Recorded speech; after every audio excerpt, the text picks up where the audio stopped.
நிக்கிற உள்ளமே இந்த சத்தத்தை கேட்கணும்னு தான் கர்த்தர் கொண்டு வந்து இருக்கிறார். எங்கேயோ இருக்கிறீங்க, இந்த மீட்டிங்க பார்க்கிறதுக்கு இன்னைக்கு உங்களுக்கு சான்ஸே இல்ல. இந்த சத்தத்தை கேட்கணும்னு உங்களை பார்க்க வைக்கிறார். உன்னை அழிப்பதுதான் தேவ சித்தமானார். உன்கிட்ட அவர் பேசி இருக்கவே மாட்டார்ப்பா. உன்கிட்ட அவர் பேசி உன்னை பழகி இருக்கவே மாட்டார். மேலிருந்து அவ்வளவு தூரத்துல பக்கத்து வீட்டுக்காரன் கூட உன்கிட்ட வந்து பேச தயங்கும் போது அவர் உன்னை ஒரு பொருட்டா எண்ணி பூமியின் கடையாந்தரத்தில் நீ இருக்கிறதை அறிந்து உன்னிடத்தில் வந்து பேசுறார்னா நீ வேணும். உன்னை குறித்து அவருடைய திட்டம் பெரியது. உன்னை குறித்து அவருடைய திட்டம் பெரியது. இந்த பகல் வேளையில என்னை கேட்டுக்கொண்டிருக்கிற அன்பு சகோதரா சகோதரி, உங்கள் பெயர் சொல்லப்பட வேண்டிய இடத்துல உங்கள் குறை சொல்லப்படுகிறது என்றால் ஆமென், ஏன் எனக்கு இப்படி ஒரு வாழ்க்கையை நீர் அமைத்திருக்கிறீர் என்று புலம்புவதை அப்புறப்படுத்திவிட்டு இன்று கர்த்தர் உங்களோடு பேசுகிற வார்த்தையை காது கொடுத்து கேளுங்கள்.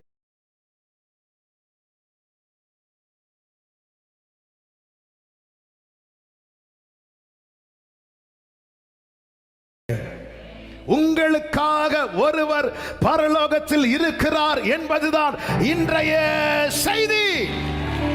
ஆமென் சொல்றவங்க மாத்திரம் கரங்களை தட்டி.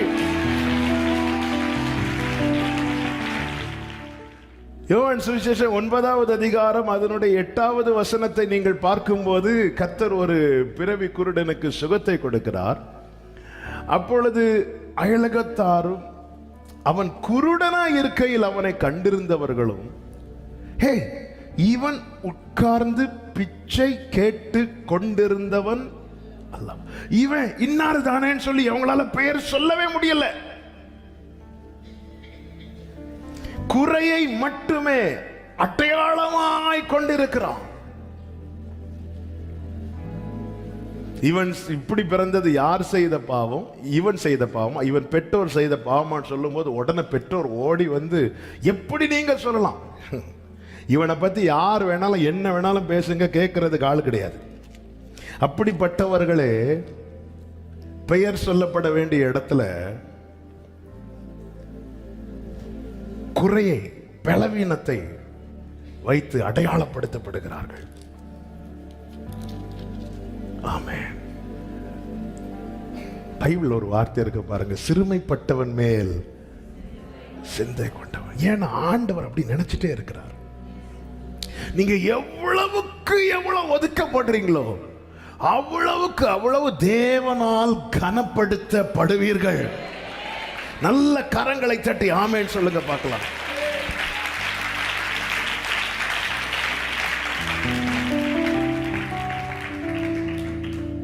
இப்ப அவனை கூப்பிட்டு கேட்கிறாங்க, அந்த பிறவி குருடனை கூப்பிட்டு கேட்கிறாங்க. கூப்பிட்டு கேட்கும்போது அவன் நிறைய பேசுறான். அவன் பேசினதை அவங்களால அக்செப்ட் பண்ண முடியல. ஏன்னா அவங்க பொறுத்த வரைக்கும் இவன் பிச்சை கேட்டு கொண்டிருந்தவன், இவன் பிச்சை கேட்டு கொண்டிருந்தவன், இவன் பிச்சை கேட்டு கொண்டிருந்தவன். இவன் பேச பேச பேச பேச அவங்களுக்கு கோபம் ஏறி 34வது வசனத்துல அவர்கள் அவனுக்கு, நான் வாசிக்கிறேன், பிரதியுத்தரமாக, முழுவதும் பாவத்தில் பிறந்த நீ எங்களுக்கு போதிக்கிறாயோ. என்ன வார்த்தைங்க இது! அவங்க அப்பா அம்மா கேட்டுட்டு சும்மா இருக்கிறாங்க. ஏன் சும்மா இருக்கிறாங்க தெரியுமா? 22வது வசனத்தை நீங்க பாத்தீங்கன்னா, அவங்க யூதர்களுக்கு பயந்தாங்க. ஒரு பெற்றோருக்கு பிள்ளைய விட சொசைட்டி முக்கியமா இருக்கு. அவன் என்ன மனநிலைமையில இருந்திருப்பான் பாருங்க. சரி, அவன் குருடனா இருந்த போது நீங்க சொன்னீங்க இது இவன் செய்த பாவமா, இவன் பெற்றோர் செய்த. இப்பதான் அவன் விடுதலை கிடைச்சிட்டுல, அதுல இருந்து அவன் தான் வெளியே வந்துட்டான்ல. அதுக்கப்புறம் அவன் மேல சுமத்தப்பட்ட, ஏன்னா அவங்க பார்த்துட்டாங்க இவனுக்கு, இவனை என்ன பண்ணாலும் பெற்றோர் இருந்தும் கேட்க மாட்டாங்க. அவங்க கேட்கிறாங்க, இது இது உங்க பையன் தானே? ஆமா, எங்க பையன் தான் ஏசு சுகம் கொடுத்தாருன்னு சொன்னா சொசைட்டில வேல்யூ போயிரும். அவன் பையன் போனாலும் பரவாயில்ல, ஏன்னா அவனை நாங்க ஆல்ரெடி தண்ணி தெளிச்சு. நீ தெருவில் உட்காந்து பிச்சை கேளு. ஆமென். யாரும் இல்லாதவங்க பிச்சை எடுப்பாங்க, அதுல நியாயம் இருக்குங்க. ஒரு குடும்பம் இருக்கு, பெற்றோர் இருக்கிறாங்க. பெயர் சொல்லப்பட வேண்டிய இடத்துல குறை சொல்லப்படுகிறது. யாருக்கு தெரியுமா? ஒண்ணு யாரும் இல்லாதவர்களுக்கு, இன்னொன்று இருந்தும் யாராலையும் அவர்களுக்கு எந்த பிரயோஜனமும் இல்லாதவர்களுக்கு. ஆனா நீங்க கவனிச்சீங்கன்னா, முழுவதும் பாவத்தில் பிறந்த நீ எங்களுக்கு போதிக்கிறாய் 34வது வசனத்தில் என்று சொல்லி அவனை புறம்பே தள்ளிவிட்டார்கள். ஓடி போய் அவங்க அம்மா பிடிக்கல, அவங்க அப்பா பிடிக்கல, அவன் இல்லைனாலும் எங்களுக்கு ஒண்ணு இல்லை. நம்ம பல நேரத்தில் நம்முடைய காரியத்தை வாழ்க்கையில் ஒரு மாற்றம் வந்ததுனால நிறைய பேர் சந்தோஷப்படுவாங்கன்னு தப்பா நினைச்சிட்டு இருக்கிறோம். உங்க வாழ்க்கையில் நடந்த ஒரு மகிழ்ச்சியான செய்தியை நீங்க ஒரு கொஞ்சம் பேர்ட்ட போய் சொல்லி பாருங்க, அவங்க ஃபேஸ் எக்ஸ்பிரஷனை காட்டி கொடுக்கும். அவங்க அதுல ஆமென். பையன் குருடனா இருக்கிறது குறித்து பயப்படுறதுல நியாயம் இருக்கு. பையனுக்கு பார்வை கிடைச்சது, வீட்டில் கடா வெட்டி கொண்டாட வேண்டிய இடத்துல அவங்க பயந்தார்கள் இருக்கு. ஆமென். நம்ம அழும்போது ஆறுதல் சொல்ல 100 பேர் வந்து நிற்பாங்க. அதே அழுகை ஆனந்த கழிப்பாய் மாறினதுக்கு அப்புறம் நிறைய பேர், பிரதர் எங்க குடும்பத்தில் இப்படி ஒரு காரியம், என் பையனுக்கு இப்படி ஒரு ரிசல்ட் ஆண்டவர் கொடுத்தாங்க, ஸ்தோத்திரம், முடிஞ்சு. ஒரு சந்தோஷமே கிடையாது. அப்படி நிறைய பேரை பார்த்திருக்கிறேன். நிறைய பேர் நம்ம எல்லாருமே பார்ப்போம். அவனை புறம்ப தள்ளுறாங்க.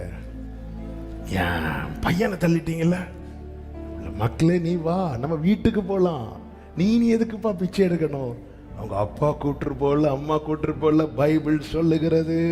அதனுடைய 35 வாசியங்கள். அவனை அவர்கள் புறம்பே தள்ளிவிட்டதை இயேசு கேள்விப்பட்டு கைகளை உயர்த்தி ஆமென் சொல்லுங்க பார்க்கலாம். ஹல்லேலூயா, ஹல்லேலூயா, ஆமென், ஆமென்.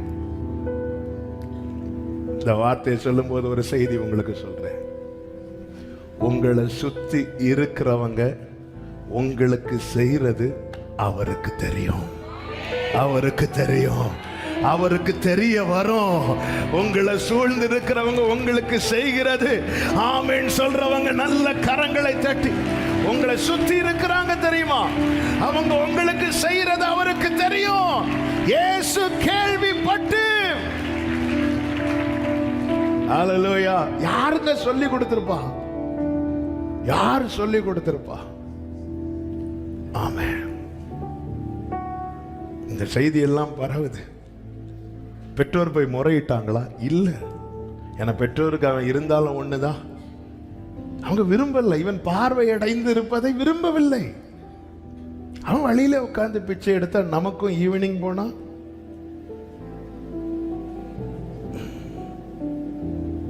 சிலர் வளர்றத குடும்பத்தினர் கூட விரும்ப மாட்டாங்க. ஆனா ஆண்டவர் பாத்தீங்களா, அவனை குறித்து எப்படி பார்க்கிறார் பாருங்கள். 9வது அதிகாரம் 3வது வசனத்துல, இது இவன் செய்த பாவம் இல்லை, இவனை பெற்றோர் செய்த பாவம் இல்லை, தேவனுடைய கிரியைகள் இவனிடத்தில் வெளிப்படும் பொருட்டு இப்படி பிறந்தான். இந்த பகல் வேளையில உங்க வலது கரத்தை உயர்த்தி சொல்ல முடியுமா? என்னை உம் சித்தப்படி ஜெனிப்பித்ததற்காக ஸ்தோத்திரம். ஜெனிப்பித்தவர் நீர்தானையா, கைவிடவில்லை ஐயா. பாடுங்க, க்ளோரி.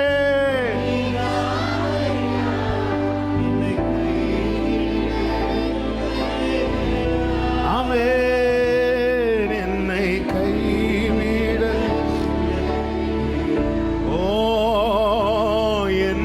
கைவிட. யார் உங்களுக்கு என்ன செய்யறாங்க கர்த்தருக்கு தெரியும். யார் உங்களை எப்படி பார்க்கறாங்க, லேயாள் அற்பமா எண்ணப்பட்டதை கர்த்தர் கண்டு பார்க்கிறார். நம்ம ஒரு இடத்துக்கு போகும்போது நம்ம சுத்தி இருக்கிறவங்க நம்மளை எப்படி பார்க்கறாங்கன்னு கர்த்தர் பார்க்கிறாராம். ஆமே. எல்லா பெற்றோரும் நம்ம பிள்ளைங்க ஸ்டேஜில் பெர்ஃபார்ம் பண்ணும்போது நம்ம பிள்ளைகளையும் பார்ப்போம், அப்படி பக்கத்தில் இருக்கவங்களாம் பிள்ளை எப்படி பார்க்குறாங்கன்னோ பார்ப்போம். அவர் நம்ம அப்பாங்க. நம்மளை மற்றவங்க எப்படி பார்க்குறாங்க, ஒரு இடத்துக்கு போகும்போது, சர்ச்சுக்கு வரும்போது சர்ச்சில் இருக்கிறவங்க நம்மளை எப்படி பார்க்குறாங்க, பாஸ்டர் எப்படி பார்க்குறாங்க, பக்கத்தில் இருக்கிறவங்க எப்படி பார்க்குறாங்க, வேலைக்கு போகும்போது வேலை ஸ்தலத்தில் இருக்கிறவங்க நம்மளை எப்படி பார்க்குறாங்க, ஒரு கல்யாண வீடோ அல்லது ஏதோ ஒரு ஃபங்க்ஷன் போகும்போது நம்மளை எப்படி பார்க்குறாங்க, எல்லாத்தையும் கர்த்தர் பார்ப்பார். அவன் புறம்பே தள்ளப்பட்டதை இயேசு கேள்விப்பட்டு அவனை கண்டு. என்ன ஒருத்தங்க தள்ளுறதுனால அவர் பார்வை என் மேல் விழுமானா, சீக்கிரம் தள்ளுங்க, சீக்கிரம் தள்ளுங்க.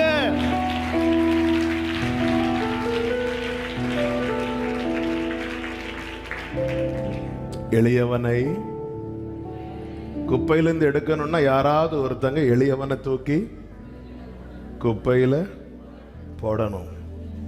யார் இருக்கிறீங்க?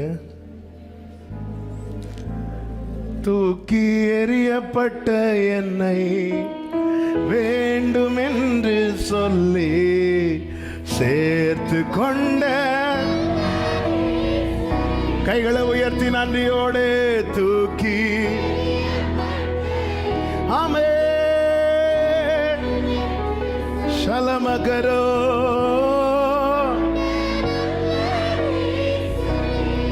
அழகான கண்கள், அழகான கண்கள், ஹல்லேலூயா, முடிந்ததென்று நினைத்த நான். மனோவா, அவன் பெயர் மனோவா, அவன் மனைவி பிள்ளை பெறாத மலடியா இருந்தாள் என்று சொல்லப்பட்டிருக்கிறது.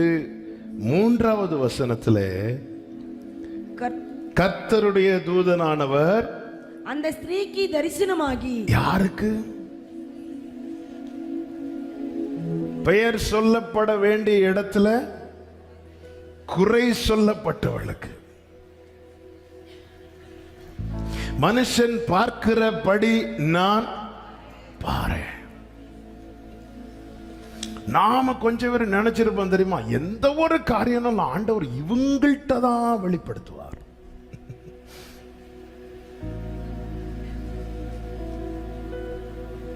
ஆமென். இது யாருக்கு வீடுன்னு கேட்டா சொல்லுவாங்க, இது மனோவாவுக்கு வீடு. ஏன்னா அவளுக்கு பேர் தெரியாது, அந்த ஊருக்கெல்லாம் தெரிந்தது அவளுடைய குறை மட்டும்தான்.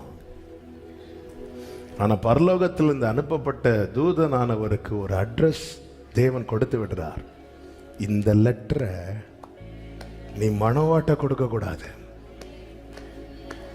எல்லாராலும் அற்பமாய் பார்க்கப்பட்ட அவள்கிட்ட தான் கொடுக்கணும், அவள்கிட்ட தான் கொடுக்கணும்.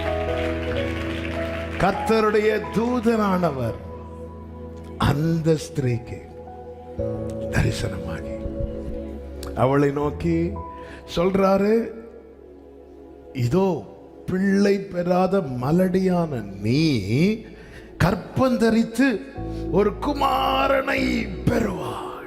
நல்லா புரிஞ்சுக்கோங்க, நம் தேவன் நம்ம கிட்ட பேசுறாருனாலே நம்ம ஃபியூச்சரை தான் பேசிட்டே இருப்பார். நம்ம ஃபியூச்சரை, உங்க ஃபியூச்சரை கேட்கணும்னா ஆண்டவர் வார்த்தையை கேட்டுட்டே இருங்க. யார்கிட்டயா போயிருந்து சொல்லுங்க, அந்த கிளியை ஒண்ணு திறந்து விட்டீங்கன்னா அது பறந்து போயிடும்.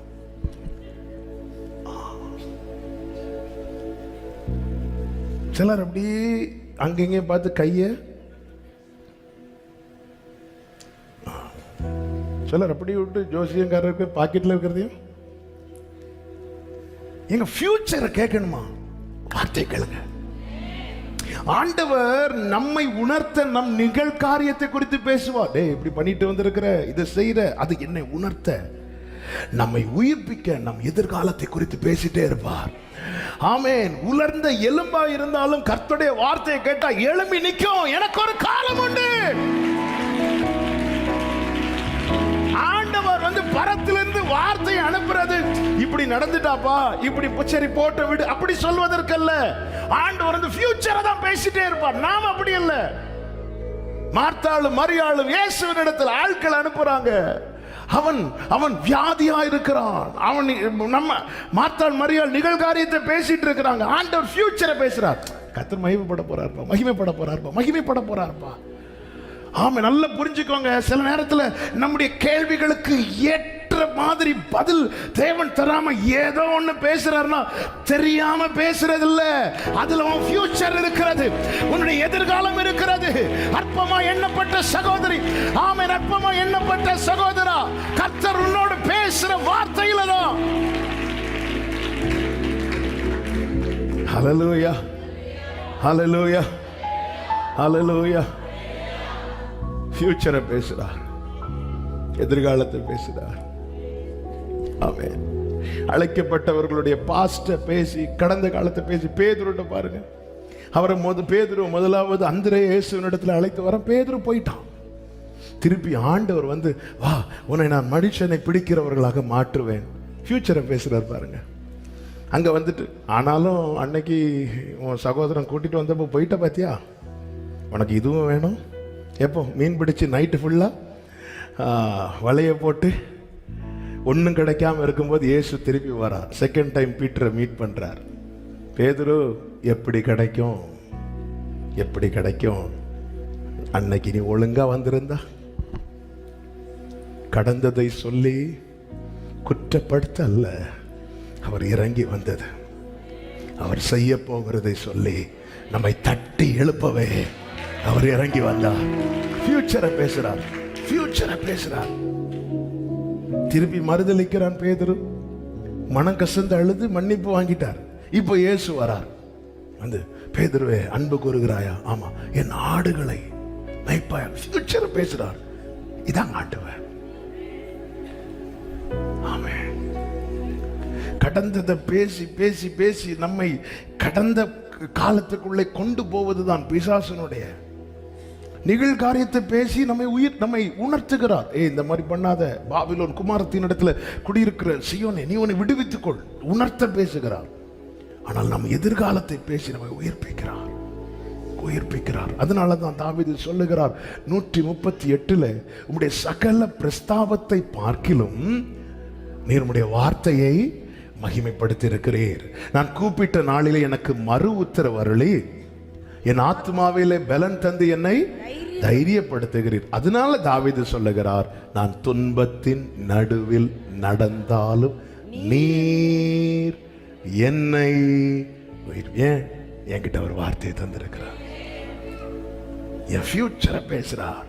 அதனாலதான் யோபு சொல்றார், எனக்கு வேண்டிய ஆகாரத்தை பார்க்கிலும் உங்க வார்த்தையை நான் பிடித்து வைத்திருக்கிறேன். அதனால யோபு சொல்றார், அவர் என்னை சோதித்த பின். தேவன் யார்கிட்ட பேசிட்டே இருக்கிறாரோ அவர்களுக்கு இயேசுவின் நாமத்தில் சொல்லுகிறேன், உங்களுக்கு ஒரு எதிர்காலத்தை கர்த்தர் வைத்திருக்கிறார். ஆமென் சொல்லுங்க பார்க்கலாம். இப்ப நீங்க கவனிச்சீங்கன்னா தெரியும். ஆமென். நேர இவள்கிட்ட தான் பேசுறார். நேர இவகிட்ட வீட்டுல பெரியவங்க யாரும் இல்லையா? ஒருத்தர் வந்தார் கல்யாண கார்டு கொடுக்க. எங்க அப்பா இருக்கும்போது வந்திருக்கிறாராம்.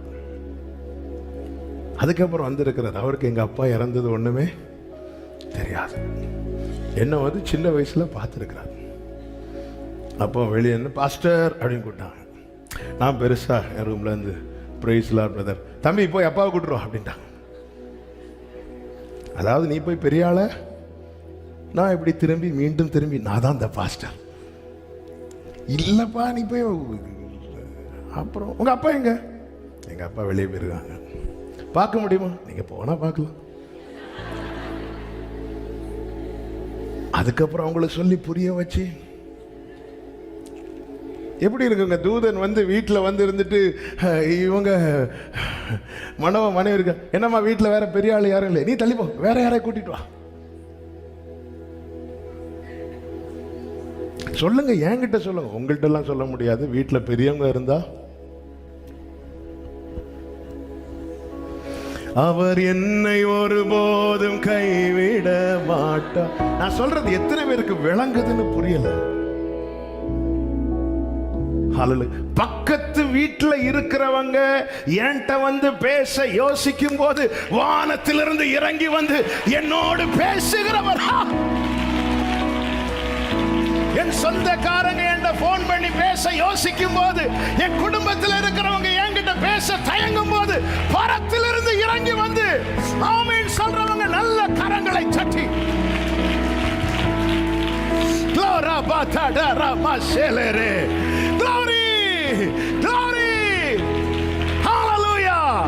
உங்ககிட்ட யாருங்க இப்படி வந்து பேசுவா? ஆமென், ஹல்லேலூயா. எத்தனை பேருக்கு விரும்பி வந்து பேசுறாங்க, ஆனா அவர் இறங்கி வந்து ஹல்லேலூயா. எத்தனை சோதனைகள், இன்னைக்கு வார்த்தையும் பாட்டும் சேர்ந்து வந்துட்டே இருக்கு. வேதனையின் பாதைகள் இறங்கி வந்து என்னை மறைத்து நான் உண்டு என்றீரே, உன் தகப்பன் நான் என்றீரே. ஆமென். இறங்கி வந்து பேசுறாங்க, இப்படி ஃபியூச்சரை பேசுறார். நீ கர்ப்பவதி ஆகி ஒரு குமாரனை பெறுவாய். எல்லாம் சொன்னதும் பொழுது மனைவி ஓடி மனோவாக்கிட்ட போறாங்க. ஆமென். ஆண்டவர் எப்படி மாத்துறார் பாருங்க. இனி இந்த வீட்டு ஃபியூச்சரை நீ தான் சொல்லணும். தேவ காரியம் அற்பமா எண்ணப்பட்டவளை கொண்டு அந்த வீட்டில் சொல்லப்படுகிறது. ஆண்டவரே, நான் இந்த வீட்டில் சொன்னா கேட்க மாட்டாங்க, நீ தான் சொல்லணும். எனக்கு இங்க வாய்ஸ் இல்லை, நீ தான் அவங்கிட்ட போய் சொல்லணும். தேவ காரியம். ஆமா, இதெல்லாம் எடுத்து வாசிக்க நேரம் இல்லை. எங்க வீட்டில் போய் வாசித்துக்கோங்க, 6-7 வசனங்கள்ல தேவ காரியம் அவள் புருஷனுக்கு சொல்லப்படுகிறது.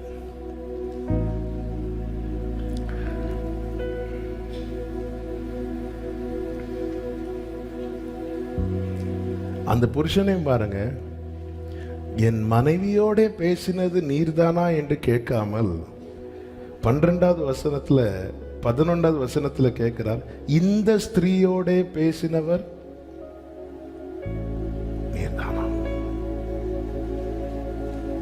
மனோவாவே, இனி தேவ காரியத்தை அறியணும்னா இந்த ஸ்திரீ மூலமா தான் நான் சொல்லுவேன். அதுவரை வெயிட்டான மனோவா இப்பொழுது ஜெபம் பண்ண ஆரம்பிக்கிறார். 8வது வசனத்தின் முதற் பகுதியில், அப்பொழுது மனோவா கர்த்தரை நோக்கி ஜெபம் பண்ணி. இந்த வார்த்தைகளை தியானிக்கும் போது ஆண்டவர் சில காரியங்களை எப்படி எழுத வைத்தார். நான் இயேசுவின் நாமத்தில் சொல்லுகிறேன், அன்பு சகோதரிகளே, உங்க வீட்டில் இதுவரை நீங்க மட்டும்தான் ஜெபம் பண்ணிட்டு இருக்கிறீங்க. ஆமென், ஹல்லேலூயா. நீ ஜெபம், நீ ஜெபம், நீ ஜெபம். ஆமென். அப்படி இருந்த நிலையில இப்பொழுது மனோவாவையும் கர்த்தர் ஜெபம் வைக்கிறார். ஆமென். ஒரு காலத்தை கர்த்தர் வச்சிருக்கிறார், ஒரு என்கவுண்டரை கர்த்தர் வைத்திருக்கிறார். ஹல்லேலூயா. இதுவரை ஒரு குடும்பத்திலிருந்து ஒரு நபருடைய ஜெபசத்தை மாத்திரமே கேட்டது, இப்பொழுது 2 பேருடைய ஜெபசத்தை கேட்கப்படுகிறது. நான் சொன்னேன் அல்லவா, ஆண்டவர் ஃபியூச்சரை பேசிட்டே இருக்கிறார். தேவ சமூகத்தில் அப்படிதான் கேட்கணும்.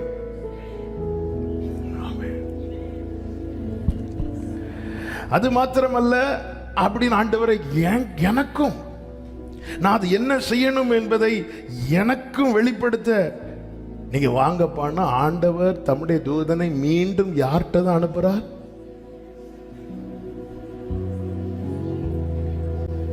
யார்கிட்ட தான் அனுப்புறார்? 10வது வசனம் 9வது வசனம். தேவன் மனோவாவின் சத்தத்துக்கு செவி கொடுத்தார்.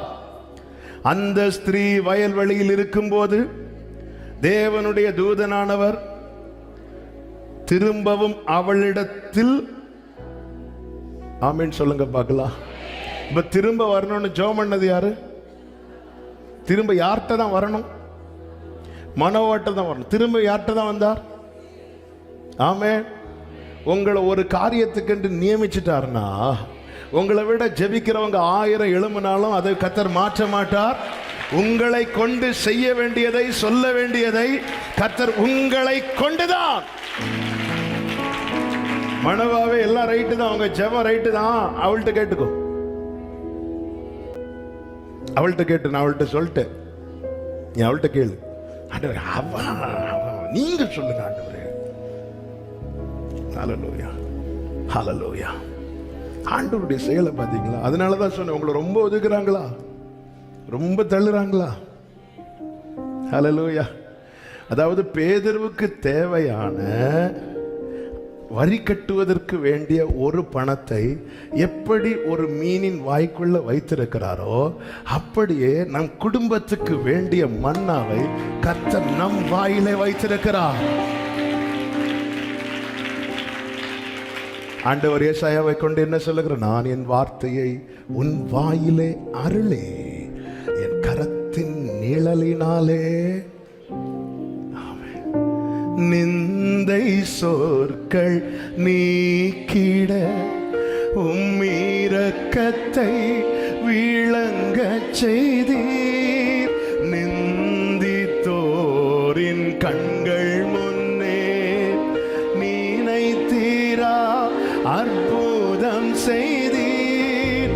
நித்தியரே நிரந்தரமே நீதியால் நிறைந்தவரே, நித்தியரே நிரந்தரமே.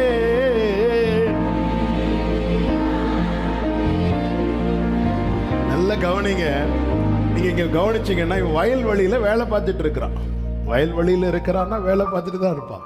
கர்த்தருடைய தூதனானவர் வரார்.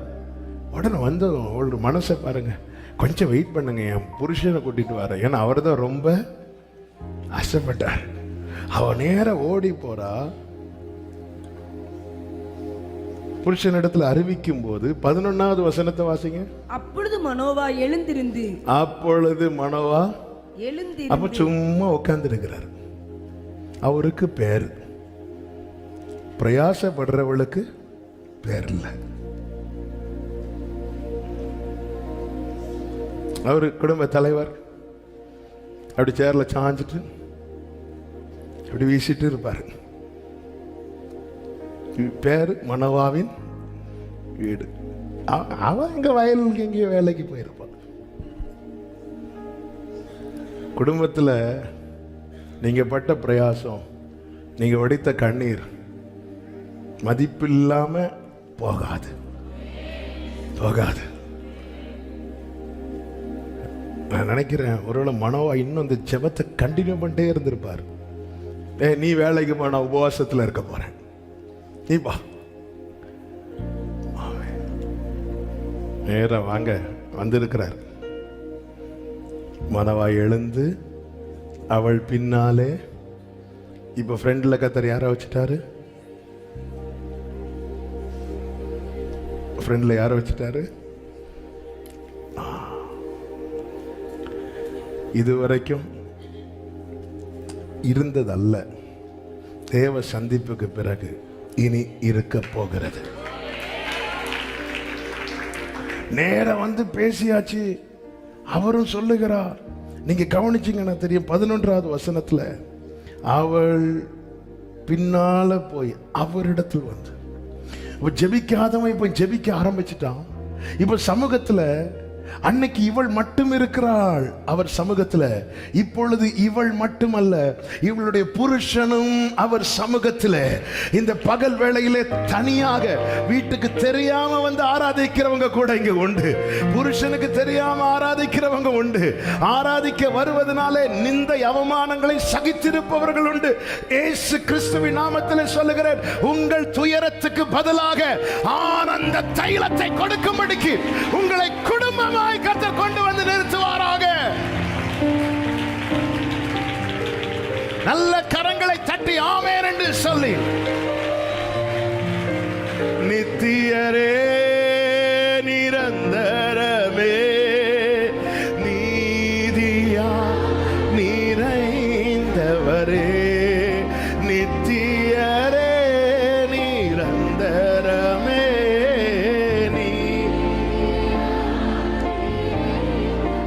ஆமென். தூளில் இருந்து உயர்த்தினீ தூக்கி என்னை. ஆண்டவரை பாருங்க. ஓ துதித்து கைகளை அசைத்து அல்லேலூயா பிரியமான கர்த்தருடைய தூசினாலே தட்டி தான் போடுவாங்க. ஆனா ஆண்டவர் அப்படி ஹல்லேலூயா. இப்போ ஜெபிக்கிறான், கர்த்தருடைய சமூகத்தில் வருகிறான், அதுக்கப்புறம் பலி செலுத்துறான், ஆராதிக்கிறான். 19 நீங்க பாத்தீங்கன்னா பலி செலுத்துகிறான். 17 பாத்தீங்கன்னா அவர் நாமத்தை வாஞ்சிக்கிறான். ஆமென். ஜெபிக்காதவன், ஆராதிக்காதவன், சர்ச்சுக்கு வராதவன், பலி செலுத்தாதவன், தேவனை அறிகிற அறிவை விரும்பாதவன் எல்லாம் இப்பொழுது இதுக்கெல்லாம் கர்த்தர் காரணமா யார வச்சாருன்னா, பெயர் சொல்லப்பட வேண்டிய இடத்துல குறை சொல்லப்பட்டவள். அவள்கிட்ட தான் நீ போய் கூட்டுருவா. என்னங்க சும்மாரு, நான் இங்க நெடுமுழங்கால் ஜெபம் பண்ணிட்டு இருக்கிறேன். அதெல்லாம் இருக்கட்டும், வந்திருக்கிறார், வந்துட்டு போங்க. என்ன அவர் திருப்பியும் வாங்கிட்டுதான், இனி எப்போ என்கிட்ட தான் வருவார். ஏன்னா அவர் என்ன சொல்லுகிறார்? துயரத்துக்கு, எல்லாரும் அந்த வார்த்தையை ரிப்பீட் பண்ணுங்க, பதிலாக பதிலாக. ஆமாம், துயரத்துக்கு. அப்ப இந்த வீட்டில் ரொம்ப துயரம் அடைஞ்சது யாரு? அதனாலதான் சங்கீதக்காரன் ஜெபிக்கிறான், நாங்கள் துன்பத்தையும் வருத்தத்தையும் கண்ட நாட்களுக்கு சரியாக. 40 வருஷத்தை மோசே வெறுமனே வனாந்திரத்தில் இருக்க வேண்டிய சூழ்நிலை, ஆண்டவர் துயரத்துக்கு பதிலாக அடுத்த 40 வருஷம் வனாந்திரத்தில் மோசே கொண்டு கர்த்தர் அநேக அற்புதங்களை, அடையாளங்களை. இந்த பகல் வேளையில் என்னை கேட்கிற ஒவ்வொருவருக்கும் இயேசு எத்தனை நாட்களை உங்களை கண்ணீர் வடிக்க வைக்கிறார் ஒரு காரியத்துக்காக. இன்னைக்கு அந்த நாட்களை எழுதுங்க.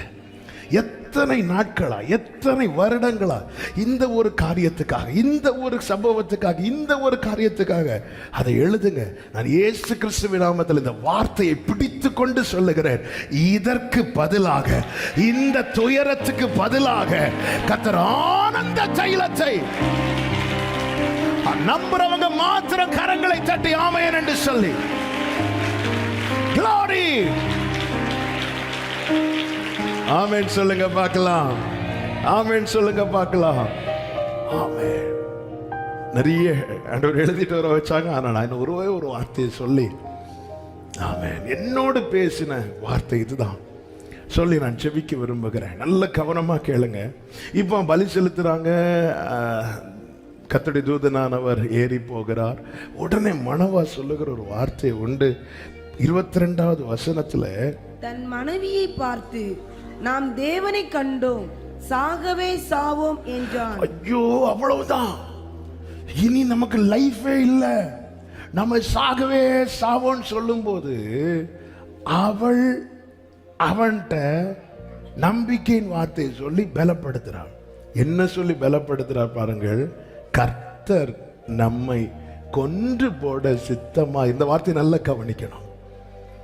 நம்மை அழிப்பதுதான் தேவனுக்கு சித்தமா இருந்தால் அவர் நம்முடைய கையிலே சர்வாங்க தகன பலியையும் போஜன பலியையும் ஒப்புக்கொள்ள மாட்டார். இவைகளை எல்லாம் நமக்கு காண்பிக்கவும் மாட்டார். இவைகளை நமக்கு ஆண்டவருக்கு நம்மை அழிப்பதுதான் சித்தம்னா நமக்கு தேவன் ஒண்ணுமே பேசியிருக்க மாட்டார். நம்மளை தேவன் ஆராதிக்க வச்சிருக்கவே மாட்டார். கர்த்தர் நம்மை செபிக்க வைத்திருக்கவே மாட்டார். கர்த்தர் நம்மை செபிக்க வைக்கிறார், ஆராதிக்க வைக்கிறார், வார்த்தை கேட்க வைக்கிறார்னா அழிப்பதல்ல, ஆசீர்வதிப்பதே. ஆமென் சொல்றவங்க கரங்களை தட்டி தேவனுக்கு மகிமை. அழிப்பது தேவ சித்தம்னா உன்னை இங்க கொண்டு வந்திருக்கவே மாட்டார். அழிப்பது தேவ சித்தம்னா இந்த சத்தத்தை கேட்க வைத்திருக்கவே மாட்டார். ஹல்லேலூயா, ஹல்லேலூயா. என்னை சிலவற்றை காண வைக்கிறார், என்னை சிலவற்றை கேட்க வைக்கிறார். எனக்கு தெரியும் அழிப்பது அவர் சித்தம் அல்ல. வலது கரத்தை உயர்த்தி சொல்லுங்கள், அழிப்பது அவர் சித்தம் அல்ல, அழிப்பது அவர் சித்தம் அல்ல.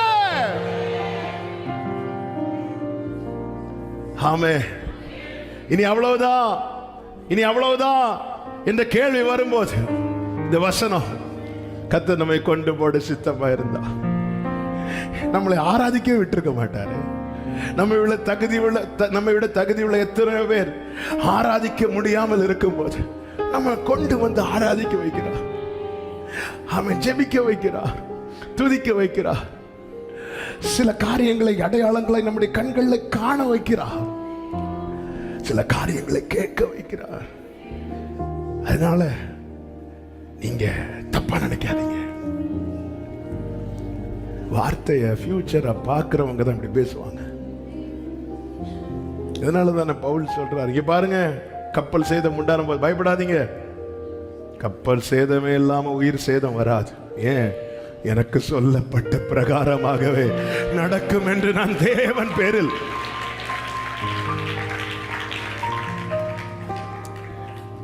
உங்க வாய்ஸ் அவ்வளவு கட்டியான்னு கேட்டா இல்லைங்க, வார்த்தை அவ்வளவு வல்லமை உள்ளது.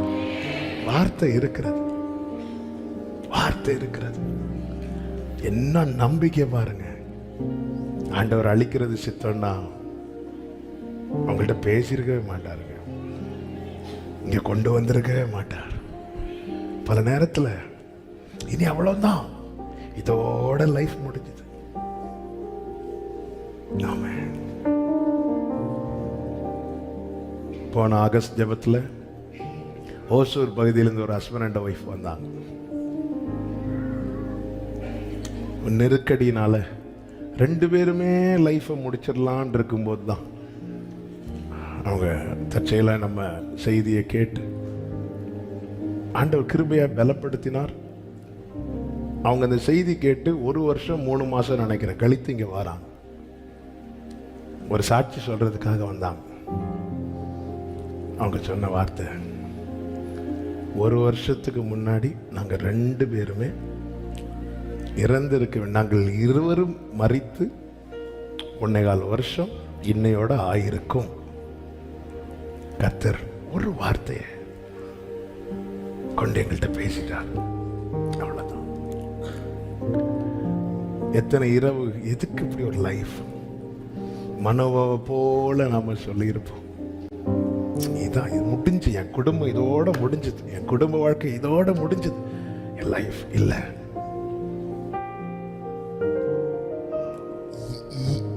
எப்படிமா இது உன்னால பேச முடியுது? என்னால தான் பேச முடியும்.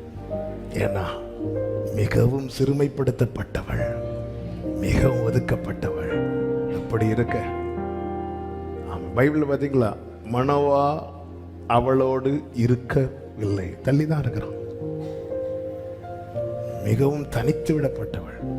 அப்படி இருந்தும் அங்கிருந்து வந்து பேசுறார்னா அவருக்கு டைம் பாஸுக்காக என்கிட்ட பேசல. ஆமென். அவர் பேசி இருக்கிறார், அழிக்க மாட்டார், ஆசீர்வதிப்பார்.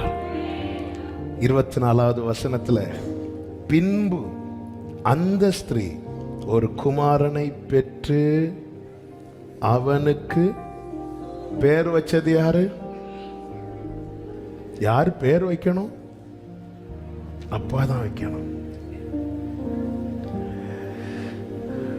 சிறியவன் சின்னவனை 1000 சிறியவனை பலத்த ஜாதியமாக்குவார். அவதான் பெயர் வைக்கிறான். மனவ சொல்லியிருப்பார், நீயே வச்சிருமா, நான் வாயை திறந்தா அபத்தம் சொல்லிட்டு இருக்கிறேன், நீ பயங்கரமா பேசுறியே, எப்படிமா இது ஒன்னால சாத்தியாச்சு? அவ சொல்லுவா, அவ்வளவு அடி என் வாழ்க்கையில, அவ்வளவு அடிபட்டிருக்கிறேன். என் ஆண்டவர் எப்படிப்பட்டவர் தெரியுமா? நொறுங்கினவர்களுக்கு உள்ளே இருந்து நொறுங்கினவர்களை உயிர்ப்பிக்கிறவராயிருக்கிறார்.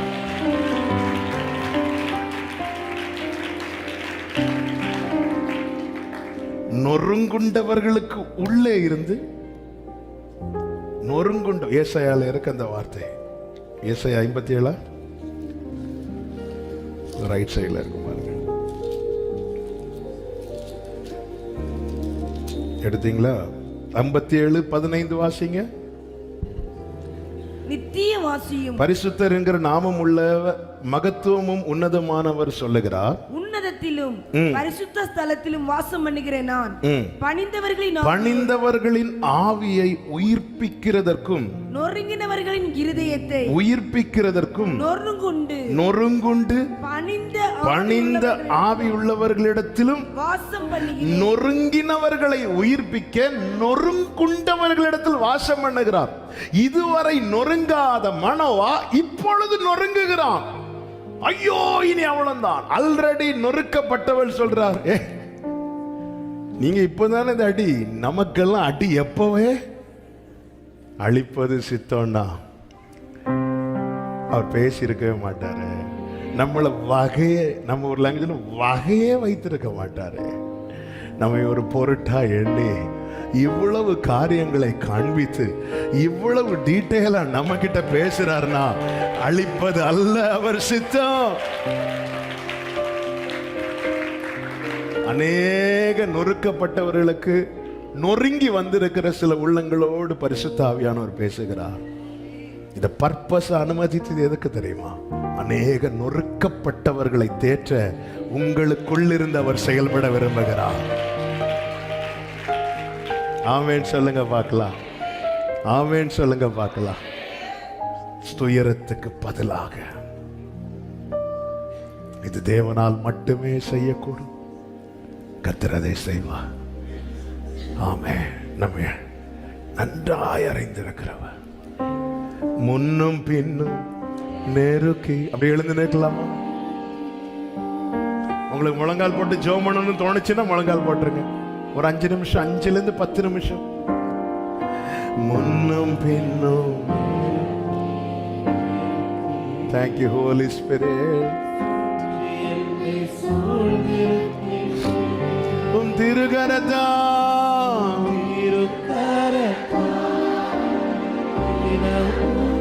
அப்பா அப்பா அப்பா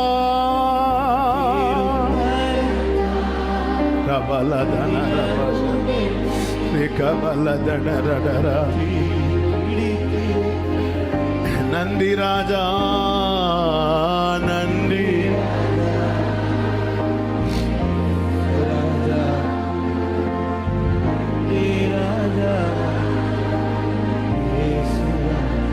அப்படியே 2 கரங்களை வானத்துக்கு நேராக உயர்த்தியவர். இன்னைக்கு கர்த்தர் உங்ககிட்ட ஏதோ சில வார்த்தைகளை கொண்டு நிச்சயமா இடைப்பட்டிருப்பார். அதை வச்சு ஆண்டவர்கிட்ட பேசுங்க. நீங்க பேசுங்க.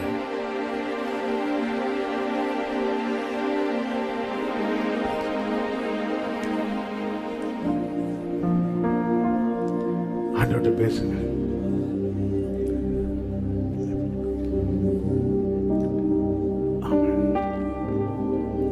பேசுங்க. எனக்கு அடையாளமா இருந்த குறை மாறப்போகிறது. இனி முதல் அவள் அறியப்படுகிறது எப்படி தெரியுமா? மலடி என்றல்ல, சிம்சோனின் தாயார். சிம்சோனின் தாயார். சாம்பலுக்கு பதிலாக சிங்காரத்தை தருகிறவர்.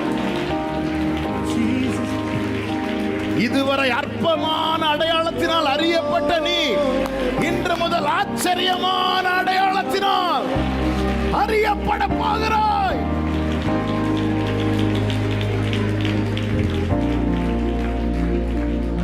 ஜெபம் பண்ணுங்க, ஆண்டவர்கிட்ட பேசுங்க. வாழ்க்கையின் விளிம்பில் நிக்கிற உள்ளமே இந்த சத்தத்தை கேட்கணும்னு தான் கர்த்தரை கொண்டு வந்து இருக்கிறார். எங்கேயோ இருக்கிறீங்க, இந்த மீட்டிங்கை பார்க்கிறதுக்கு இன்னைக்கு உங்களுக்கு சான்ஸே இல்ல. இந்த சத்தத்தை கேட்கணும்னு உங்களை பார்க்க வைக்கிறார். உன்னை அழிப்பதுதான் தேவ சித்தமானார். உன்கிட்ட அவர் பேசி இருக்கவே மாட்டார்ப்பா. உன்கிட்ட அவர் பேசி உன்னை பழகி இருக்கவே மாட்டார். மேலிருந்து அவ்வளவு தூரத்துல பக்கத்து வீட்டுக்காரன் கூட உன்கிட்ட வந்து பேச தயங்கும் போது அவர் உன்னை ஒரு பொருட்டா எண்ணி பூமியின் கடையாந்தரத்தில் நீ இருக்கிறதை அறிந்து உன்னிடத்தில் வந்து பேசுறார்னா நீ வேணும். உன்னை குறித்து அவருடைய திட்டம் பெரியது. உன்னை குறித்து அவருடைய திட்டம் பெரியது. என்னைய ஒரு பொருட்டா நினைச்சு நன்றி ஆண்டவரே, நன்றி ஆண்டவரே. ஆமே, இந்த கூட்டத்தில் சிலர் எங்க லைஃப் அவ்வளவுதான், தற்கொலை பண்ணுவதை தவிர வேற வழி இல்லைன்னு சொன்னவங்க உண்டு. எப்படிங்க எல்லாம் சால்வ் ஆச்சா? எல்லாம் சால்வ் ஆகல. ஆனா அவர் பேசிட்டே இருக்கிறார், பேசிட்டே இருக்கிறார். நொறுங்கி நொறுங்கி இருக்கிற உள்ளத்துக்குள்ளே தான் அவர் இருந்து பேசுறார். உன்னை நொறுங்க வச்சது உன்ன மாதிரி நொறுங்கி வருகிற அநேகருக்கு ஆறுதலா. ஆமே ஆமே ஆமே. உன்கிட்ட பேசாத, உன்கிட்ட பழக தயங்குகிற அநேகருக்கு கர்த்தர் உன்னை நம்பிக்கையின் வாசலாய் வைக்க போகிறார். அநேகருக்கு உன் வாயிலிருந்து புறப்படுகிற வார்த்தைகள் நம்பிக்கையின் வாசலாய், நம்பிக்கையின் வார்த்தையாய், நம்பிக்கையின் வார்த்தையாய். ராபாகா ராபா பிராச்சனாலமா சேரா ரிஹாந்தரா லகபரா ரிஹேரா மாஷேலரா ரிகபரா பலரா. ஐயோ, இனி அவ்வளவுதான் சொல்றவங்களை கர்த்தர் உன்னை கொண்டு சொல்ல போறார். அப்படி சொல்லாதீங்க. அவர் அழிப்பதல்ல அவருடைய சித்தம். ஓ ஜீசஸ் ஜீசஸ் ஜீசஸ்.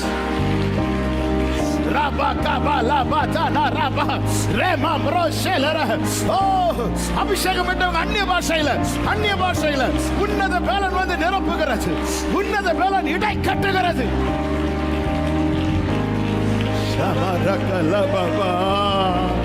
இதுக்குதான் உடைச்சிங்களாப்பா, நன்றிப்பா. இதுக்குதான் நொறுங்க அனுமதிச்சிங்களாப்பா, நன்றிப்பா. நன்றி ஆண்டவரே, நன்றி ஆண்டவரே. glory kabara dalabara rihandaralaradara. ஓ, உனக்கு யாராவது நம்பிக்கையா ரெண்டு வார்த்தை பேச மாட்டாங்களான்னு பார்த்துட்டு இருந்தேன். ஆனா யாரும் வரல. கவலைப்படாத. உன்னை கொண்டு, உன்னை கொண்டு, ஆமே, உன்னை கொண்டு அநேகர் அநேகர் பலப்படும்படியா இதோ நான் என் வார்த்தை உன் வாயிலே அருளி என் கரத்தின் நிழலினாலே உன்னை மூடுகிறேன்.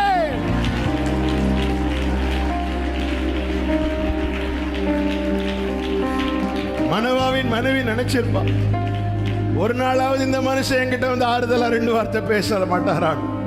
இல்ல, அதை குறித்து நீ கவலைப்பட. அவருக்கு ஆறுதலா நீ தான் பேசணும்.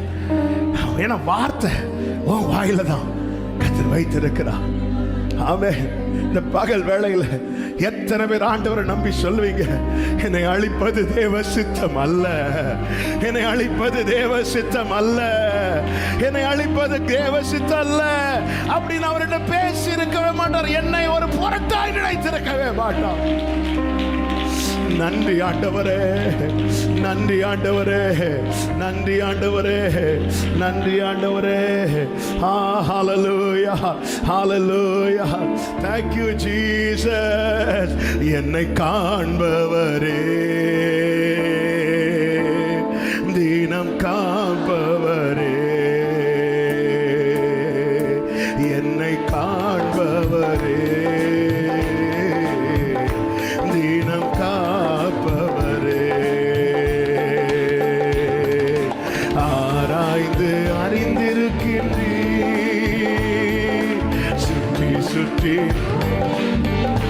பலகமதனரே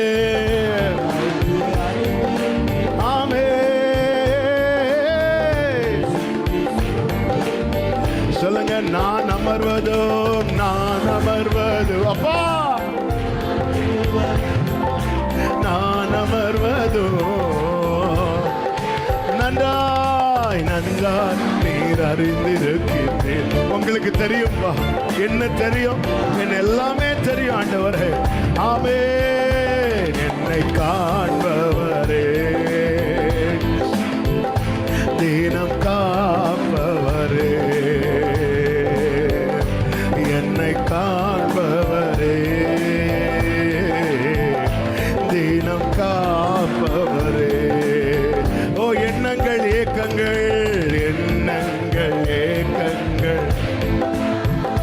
ஜீசஸ். ஆமே, எண்ணங்கள் ஏக்கங்கள் எல்லாமே நடந்தாலோ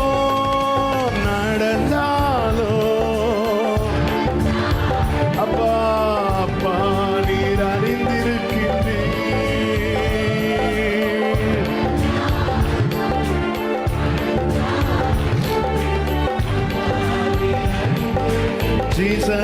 ஜீசஸ் நன்றி ராஜா, இயேசு ராஜா.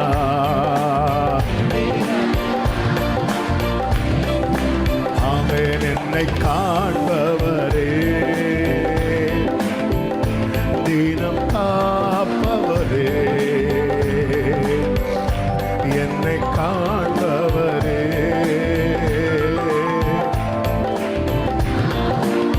சொல்லுமா, என் கருவையும் கண்கள் கண்டதே, கருவை கண்கள் கண்டன, மறைவாய் வளர்வதை கவனித்தீரே. ஆமே,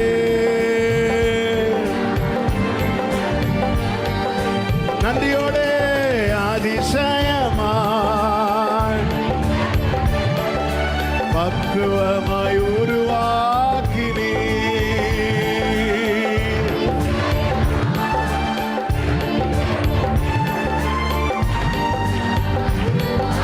நன்றி ராஜா, நன்றி ராஜா.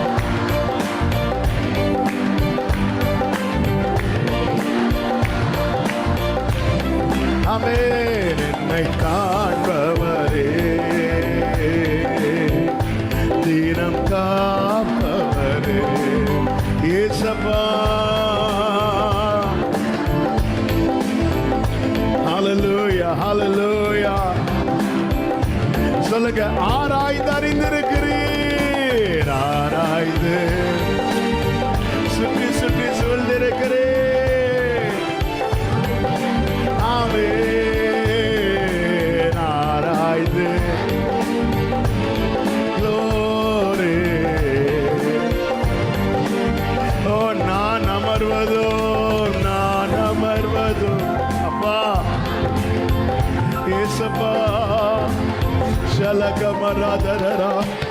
ஆமென், நன்றா நீர் அறிந்திருக்கிறீர். ஆமென், நன்றி ராஜா. சொல்லோ, நன்றி ராஜா.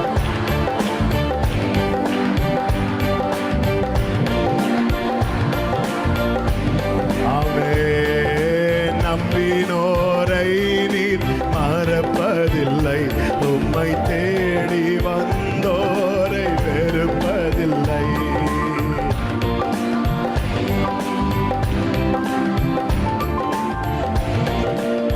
நல்ல கரங்களை தட்டி தேவனுக்கு மகிமை. முழு பலத்தோடு சாம்பலுக்கு பதிலாய் சிங்காரம், துயரத்துக்கு பதிலாய் ஆனந்த தைலம். இயேசு கிறிஸ்துவின் நாமத்திலே உடைய பிள்ளைகள் மேல் இந்த வார்த்தையை கூறுகிறேன். Amen, amen, amen. ஷபரகபா மலபதரா ரீதரபலபதரபல ரீமலபரப சந்தரபலரா. Jesus, Jesus. ஆமென்.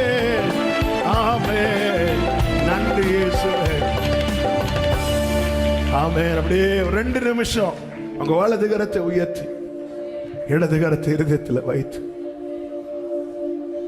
ஆண்டவர் நீங்க எல்லாத்தையும் மாத்த போறீங்க. நீங்க ஒரு குறிப்பிட்ட காரியத்துக்காக எத்தனை வருஷம் கண்ணீர் வடிச்சிருக்கிறீங்க, நீ விசுவாசத்தோடு அதை எழுதி வைங்க. இதற்கு பதிலாக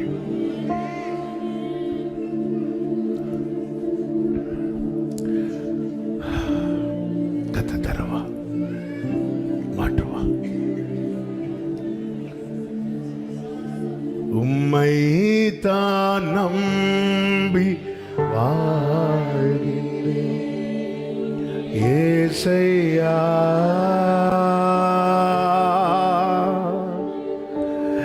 உம்மை தான் சார்ந்து ஏசையா, உலகமோ நிலையில் சாய்ந்து கொள்ள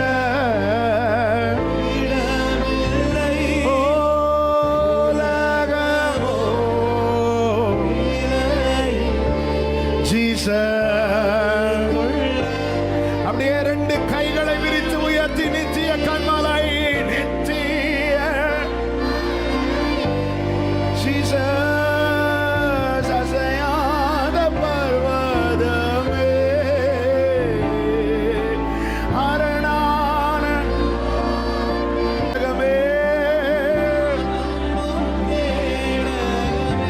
நித்திய கண்மலை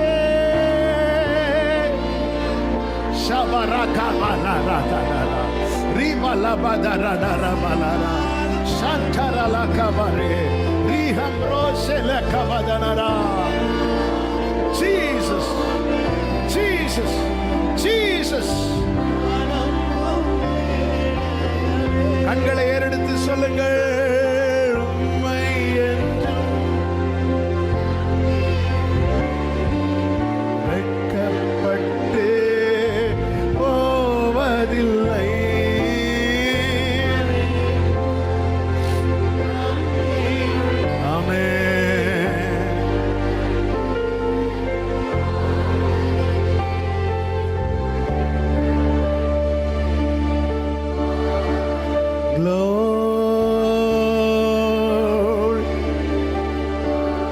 நல்ல தகப்பனே, இரக்கமுள்ள பிதாவே, உம்முடைய திவ்ய பிரசன்னத்திற்காக நன்றி.